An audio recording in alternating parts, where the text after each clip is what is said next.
नमस्कार मेरे किसान भाइयों। आप मूंग बो चुके हैं और मूंग बोने के बाद में आपको एक सवाल बार बार कचोट रहा है।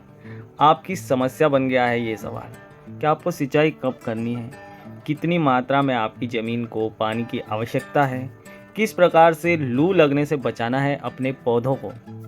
तो ये वीडियो आपके लिए है, क्योंकि इस वीडियो में हम यहाँ पर सिर्फ और सिर्फ सिंचाई के बारे में बात करेंगे कि मूंग में आपको कब पानी देना है, कितनी बार पानी देना है, कितनी मात्रा में देना है और कैसे पता करेंगे कि आपकी ज़मीन को कितने पानी की आवश्यकता है। तो मेरे किसान भाइयों, मूंग बोने के बाद अगर आपको उत्पादन में मलाल नहीं रखना है, नहीं पछताना है, तो इस वीडियो को लास्ट तक ज़रूर देखना, क्योंकि सिंचाई में ज़रा सी भी गड़बड़ कर दी तो आपका उत्पादन आपको उतना नहीं मिलेगा जितना आपको मूंग की फसल में एक अच्छे मुनाफे के लिए आवश्यक है।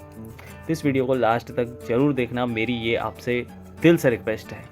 और वीडियो पसंद आ जाए तो इसे लाइक और शेयर ज़रूर कर देना, और कमेंट में आप हमें अप्रिशिएट करने के लिए कोई भी कमेंट लिख सकते हैं, ये आपके ऊपर है।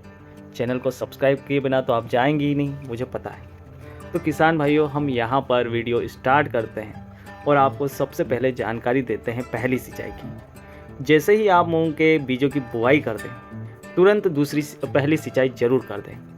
पहली सिंचाई मूंग के बीजों की बुआई के तुरंत बाद कर दें, जिससे आपके मूंग के पौधे जल्दी से जल्दी निकल आएँ। उसके बाद में जो दूसरी सिंचाई है वो आपको तब करना है जब आपके मूंग के पौधे में 4 से 5 पत्ती आ जाएं।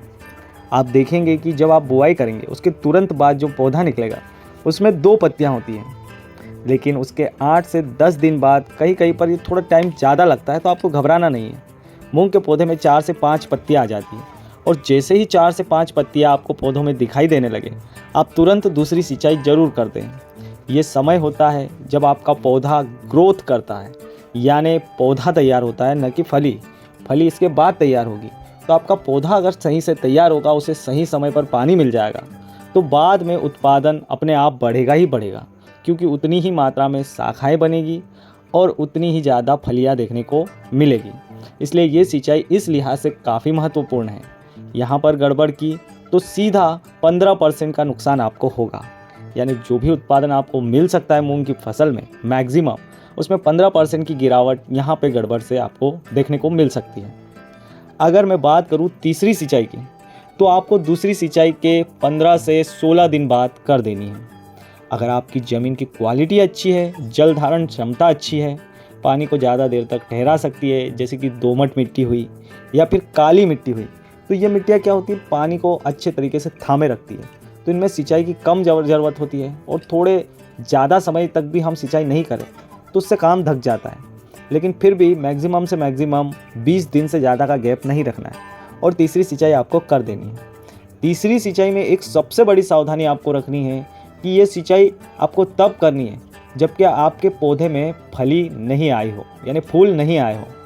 फूल आने के पहले पहले ये सिंचाई आपको निपटा लेनी है, क्योंकि इससे क्या होगा कि फूल अगर आपके पौधे में आ जाते हैं और सिंचाई करते हैं, गर्मी का समय होगा, शरद गर्म हो जाएगा, यानी ठंड और गर्मी दोनों एक साथ मिलेगी पौधे को, जिससे फूल गिरने की, यानी मुरझाकर गिरने की जो संभावना है वो काफ़ी बढ़ जाती है, जिससे उत्पादन में 20 से 25%, यहाँ तक कि कहीं कहीं अगर ज़्यादा ही गड़बड़ कर देते हो आप तीसरी सिंचाई में, तो 50% तक भी एवरेज गिर जाता है।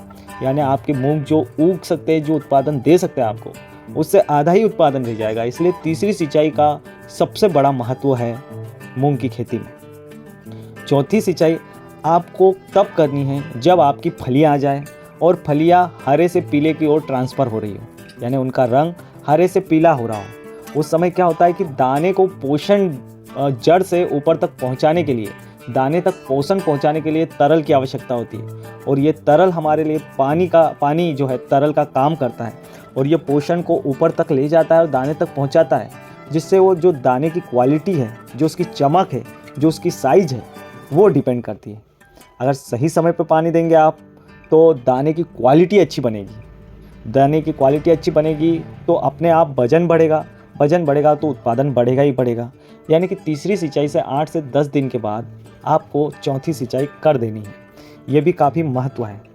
तो यहाँ पर हमने 4 सिंचाइयाँ देखी।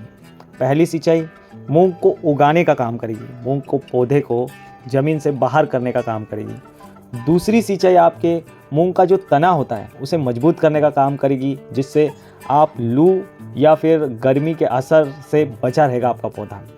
तीसरी सिंचाई आपकी फूलों को फल बनने में यानी फली बनने में मदद करेगी।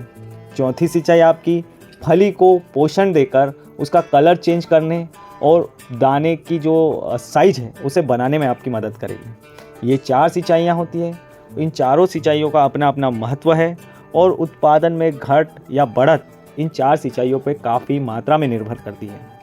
ये सिंचाइयाँ आप अगर ढंग से करते हैं तो आपको मूंग का उत्पादन 8 से 10 क्विंटल पर एकड़ भी मिल सकता है। कई किसानों को मिला भी है।